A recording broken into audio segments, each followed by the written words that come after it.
Olá, seja muito bem-vindo, uma ótima tarde. Olha só, 9 de abril, pontualmente 15 horas e 30 minutos.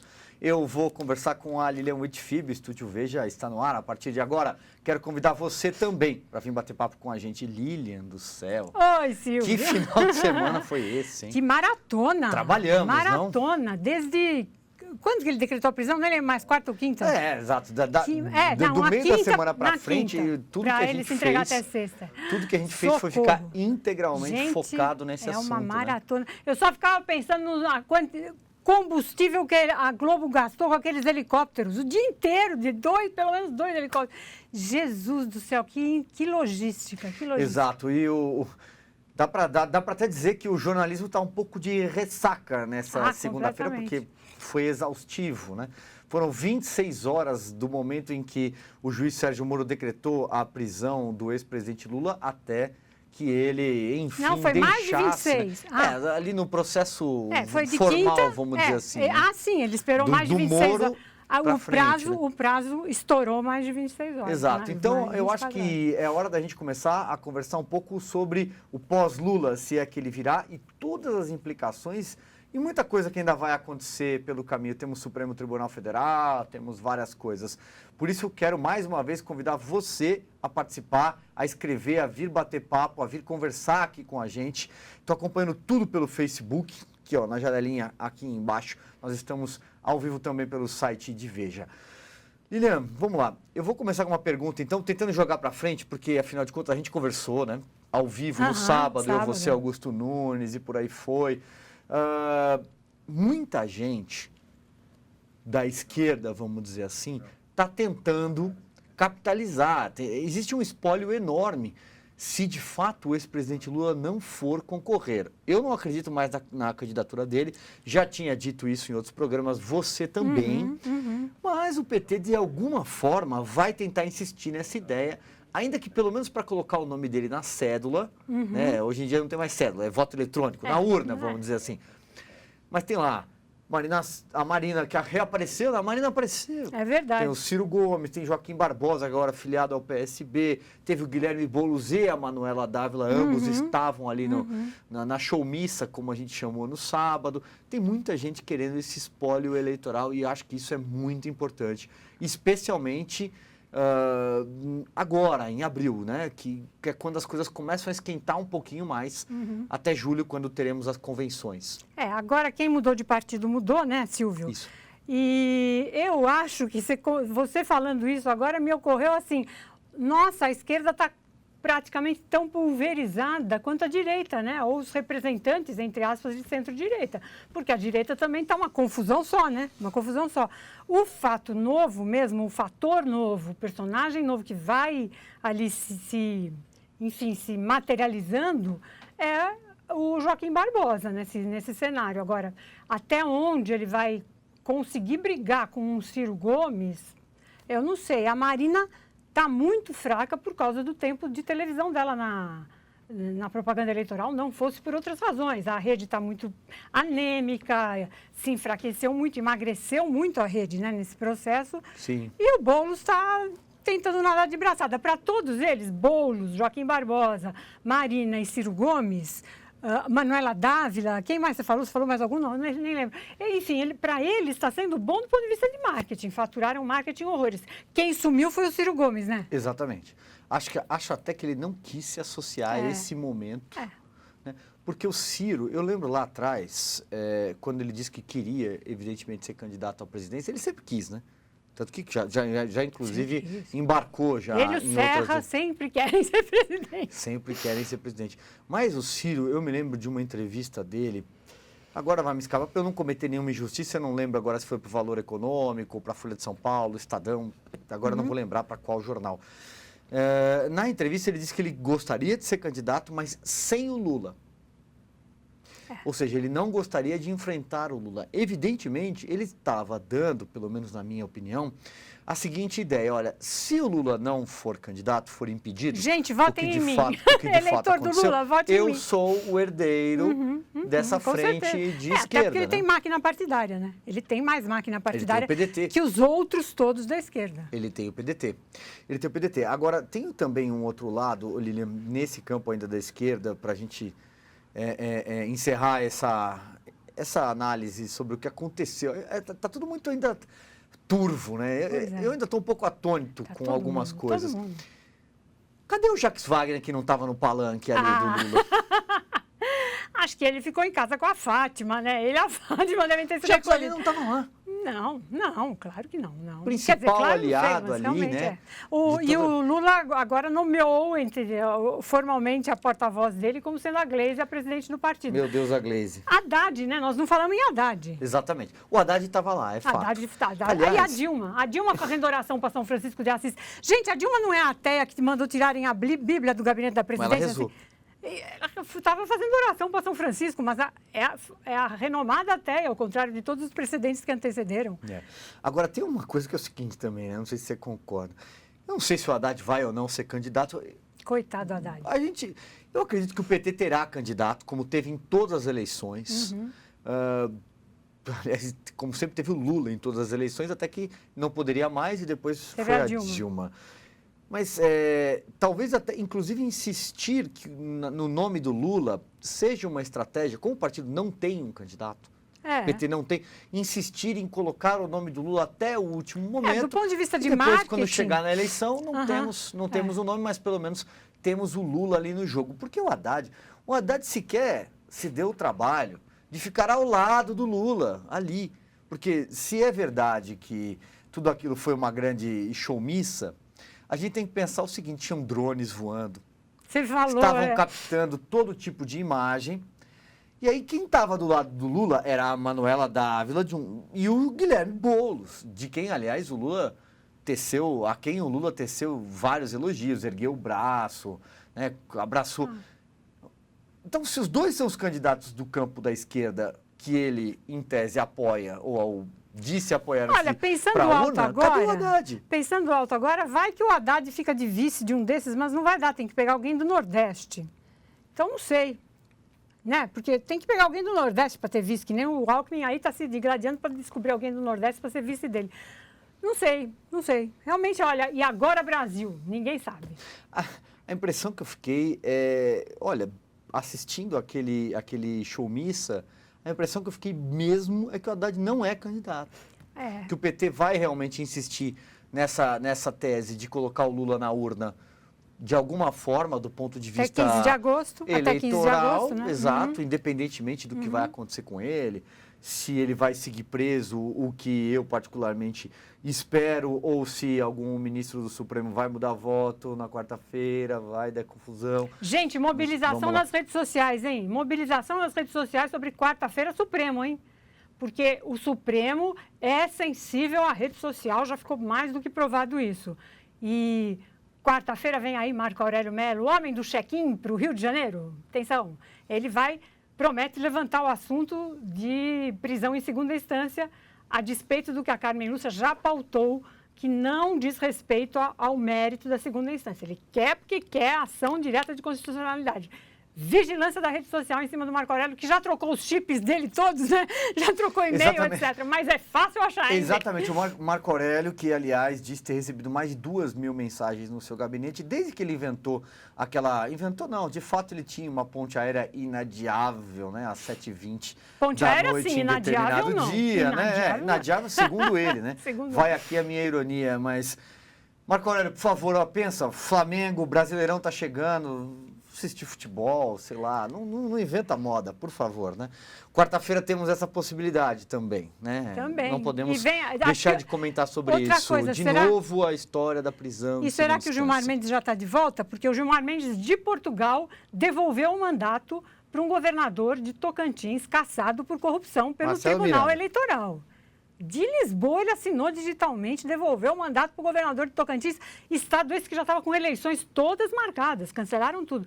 A semana passada, a gente nem reparou por causa da confusão toda em torno do Lula, mas, gente, o que é isso? O Gilmar Mendes desacata tribunais eleitorais, o Toffoli desacata a independência do Poder Legislativo e fala e decide que Demóstenes não está mais com seus direitos políticos cassados. Muito cuidado com o Supremo nessa hora, porque o Supremo nunca mandou tanto no Brasil, né? Exato. E, aliás, vou recuperar aqui a ideia desse programa hoje, por exemplo, não era nem ficar repisando tudo que já aconteceu, porque a gente está cansado. O Brasil está, inclusive, cansado por tudo que viu em todas as televisões, internet, você viu aqui em Veja.com, jornais e por aí vai, sobre a prisão do ex-presidente Lula. Mas a questão é, também lá naquele palanque, ele atacou a toga, ele atacou o tribunal. Então, será que agora o Supremo, atacado por ele, pelo senhor Luiz Inácio Lula da Silva, que neste momento é um presidiário, será que ainda assim o Supremo vai ajudar o ex-presidente Lula? Aquela frase lapidar do Gilmar, eu não sei repetir textualmente, porque eu não me deu o trabalho de decorar, mas é assim, você não tem que pensar no preso de hoje, você tem que pensar no preso de amanhã. Gente, é isso, o Supremo é isso, a sociedade precisa ficar bem esperta. Muito bem.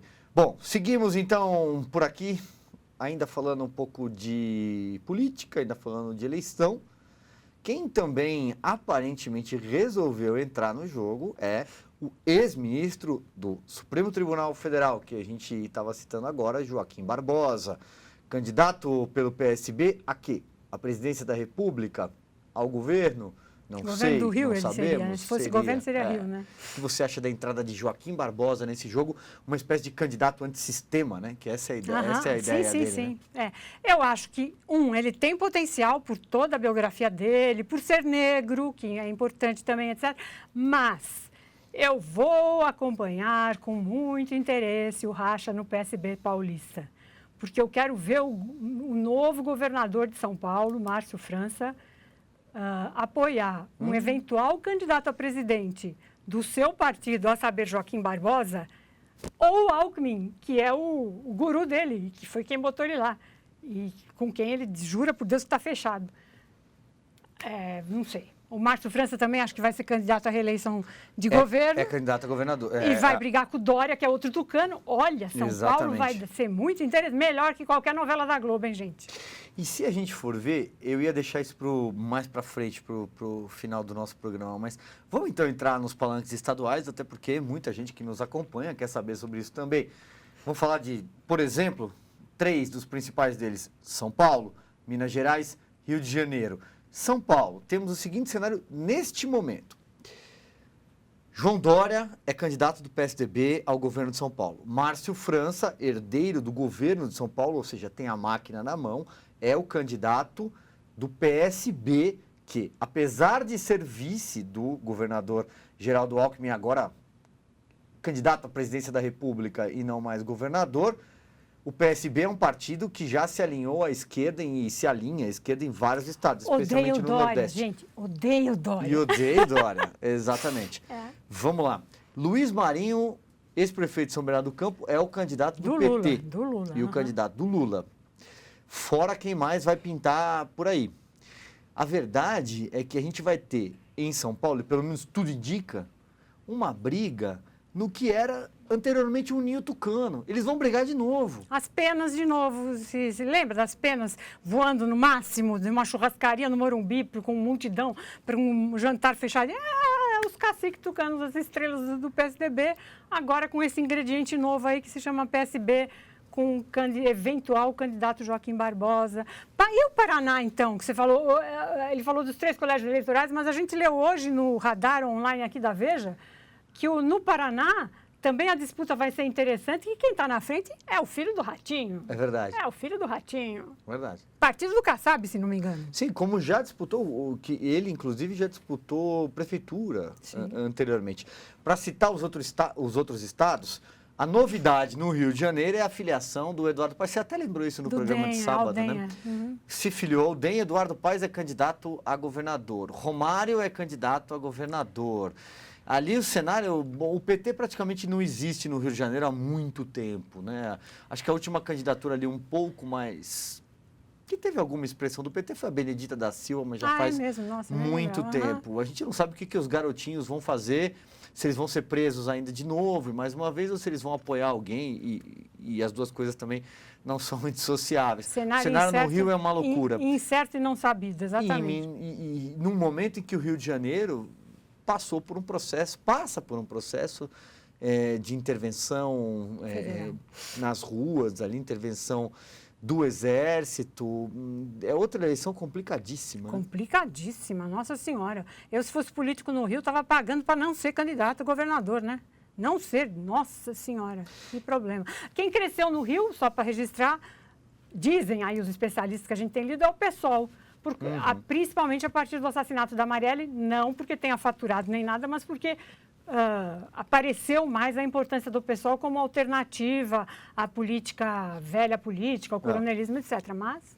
talvez seja o estado em que o PSOL é mais forte, o Rio de Janeiro. Sim. Pela força do Freixo, do deputado estadual Marcelo Freixo, que já concorreu também a eleições para cargos executivos. Tem o Chico Alencar, que é um deputado sempre federal bem votado. O que as pessoas tem sempre... o Babá, que agora era deputado, agora é vereador. Ele assumiu a cadeira da Marielle, tem um bom time de vereadores. Talvez seja onde o PSOL seja mais forte.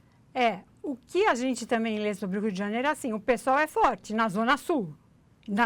Nos ricos da direita. É verdade. Que nunca quem elege mesmo é o povo da Baixada e de outras cidades do Rio, e que é o PMDB. PMDB esfacelado daquele jeito que está no Rio. É verdade, que maldosamente alguns chamam de esquerda caviar, mas aí a gente exatamente. É o que todo mundo fala, não sei, aí a gente vai ver lá os mapinhas das urnas e realmente o pessoal, enfim, a Marielle... coitada, era uma mega representante de comunidade que de Zona Sul não tinha nada. Diga-se, justiça seja feita, né? Exato. São comunistas de iPhone e bolsa Louis Vuitton, mas seguimos. Em Minas Gerais, o cenário também começou a se desenhar. O Fernando Pimentel, atual governador, que tem ali a operação acrônimo laçada no tornozelo, deve enfrentar Antônio Anastasia, que já foi governador, atual senador do PSDB. Mas a novidade que surgiu aí de sexta-feira para cá, a gente também já citou, mas vamos voltar a comentar aqui, porque é importante lembrar. Mineiros, atenção, 2 candidatos ao Senado, são eles. Aécio Neves, que está doido para tentar a reeleição, recebeu uma pesquisa indicando que ele tem chances. Ele precisa de Dilma Rousseff, que vai mudar o título de eleitor e será candidata à reeleição. Mineiros, o que dizer aos mineiros, Lilian? Manda um recado para eles, por favor. Mineiros, estimulem só quem abrir mão do foro privilegiado, porque é tudo que o Aécio precisa, né? Imagina o Aécio, imagina... Eu pensava assim esse fim de semana... O Temer, sem foro privilegiado, eu brinquei hoje de manhã com o Silvio no WhatsApp, nem o Michelzinho vai aparecer para fazer parede humana. Imagina o Aécio na hora de ser preso sem foro privilegiado. O Aécio quer... Enfim, são essas coisas. Agora, dos panoramas estaduais que você está falando, ou regionais, a gente precisa lembrar que os governadores do Nordeste estão se articulando para visitar o Lula, né? Acho que amanhã, né? Governadores do Nordeste vão viajar para Curitiba para visitar o Lula. Vai virar uma romaria. Camilo Santana, no Ceará. Está demorando para ter, e vai ter uma Rui romaria para visitar o ex-presidente Lula. Vamos ver até quando ele vai ficar lá, né? Vamos ver. Marco Aurélio Mello. Mas temos Marco Aurélio Mello, temos ministros aí pela frente. Agora, a surpresa, só para corroborar tudo, a surpresa desses dias foi a Rosa Weber, de fato, né? Porque o voto dela absolutamente mudou o destino do Brasil. Mudou o destino, foi ela que mudou. E que, uma vez pautado, não sabemos se será... O mérito. Ela, de novo, pode vir a mudar o destino do Brasil, né? Eu acho ótimo que ela seja fechada, que ela não fale com ninguém, que ela só fale pelos autos. Eu acho assim eu gosto desse... Desculpa, eu gosto desse estilo de judiciário, como dos desembargadores do TRF4, do Rio Grande do Sul. Mandaram o Sérgio Moro prender o Lula sem fazer carnaval. Né? Nenhum carnaval, zero. Exato. A Rosa Weber é dessa linha. Lilian, vamos falar um pouco então de governo Michel Temer, né? não vamos nem falar das pesquisas que apareceram, porque Nossa, vai mal, vai mal. Afunda o governo Temer. Afunda o governo Temer, que está dizendo que vai ser candidato, mas eu acho que ele vai passar muita vergonha se ele tentasse um voo desse.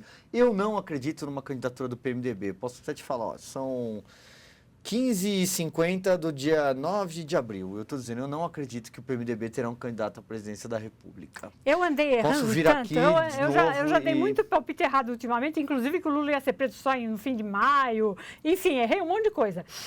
E um palpite que eu posso estar errado também é que o Temer não vai ser candidato a nada e vai negociar um carguinho de embaixador na Europa, em alguma cidade boa demais, para ter imunidade, foro privilegiado também. Eu acho. E acho que neste momento, eu acho que toda a jogada do PMDB é tentar colocar Henrique Meirelles, que filiou-se ao PMDB, né? Ele era do PSD, do Partido Kassab, filiou-se ao PMDB, colocá-lo na vice de alguma chapa, talvez até a do Alckmin. E a partir Dois paulistas, daí... acho muito complicado, porque o Meirelles título é Goiás, mas ele fez a carreira dele toda em São Paulo, imagina. E o Nordeste? Complicado, né? É complicado, ainda que o recado interno dentro do PSTB, o próprio ex-presidente Fernando Henrique Cardoso disse invistam nos grandes colégios eleitorais do centro-sul brasileiro. Invistam em Minas Gerais, invistam em São Paulo, especialmente, que ergueu uma muralha para a esquerda na eleição já do Aécio Neves em 2014, Continuem assim para perder de novo a eleição, né? Continuem assim para perder de novo a eleição, porque eles fizeram isso antes e perderam a eleição por causa do Nordeste. Então, eu apostaria que a estratégia do PMDB é tentar colocar o Meirelles em alguma vice. Neste momento, eu apostaria nisso. Não acredito em hipótese alguma na candidatura. Mas você vê lugar para ele em alguma vice, sendo também do Centro-Sul? Eu acho que a candidatura do Alckmin ainda não tem um vice muito claro. Não tem. E tentar uma chapa pura, uma chapa só do PSDB, não vai dar. Imagino. Não vai dar. Primeiro porque eles vão precisar de tempo de televisão. E o PMDB tem um verdadeiro latifúndio no tempo eleitoral de TV.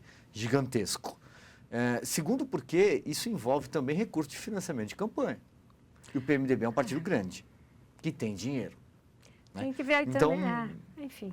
Nada veremos, mas hoje eu não apostaria nessa candidatura do PMDB, não. Mas... sempre, né, Silvio? Como sempre. Como nunca sempre teve, falaram, né? E nunca tiveram. E nunca tiveram. E sempre entraram a reboque. E sempre comem a gente pelas bordas. Comem a gente nos parlamentos, nos cargos comissionados. Eles vão roubar dali, né? Nos últimos anos investiram em estar a reboque dos governos que tinham mais chance de ganhar a eleição.